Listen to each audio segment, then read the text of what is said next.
बिस्मिल्लाहिर्रहमानिर्रहीम। अस्सलामु अलैकुम वरहमतुल्लाह। आज की इस वीडियो में हम क्लास 3 की आसान सिंधी जो बाद स्कूलों में क्लास 6 में भी पढ़ाई जाती है पढ़ेंगे। ये book Sindh text book board Jamshoro Sindh की जानिब से शाये की गई है। सबक चौथों थे, चौथा सबक थे के बारे में। अब जो मैं पढ़ा रहा हूँ वो आप मेरे साथ पढ़िए ताकि आप भी सिंधी के अल्फाज को दुरुस्त अंदाज में पढ़ना सीख जाएं। पढ़ें। ये थाल आहे, ये थाल है।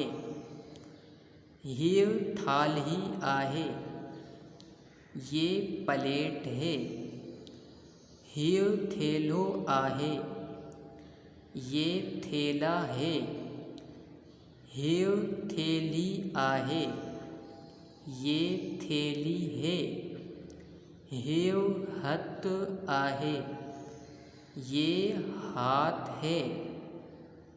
ये नथ आहे, ये नथ है।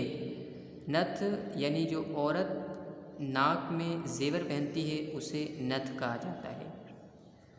इस सबक के नीचे मश्क भी दी गई है, वो भी हम पढ़ लेते हैं। तो पढ़ें।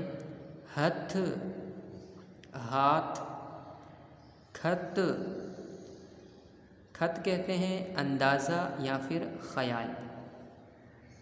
आगे पढ़ें। सथ सथ कहते हैं जमात या फिर संगत को। अगर आज के सबक में आपको कोई बात समझ ना आई हो या कोई लफ्ज़ मुश्किल लग रहा हो तो आप कमेंट्स में मुझसे पूछ सकते हैं।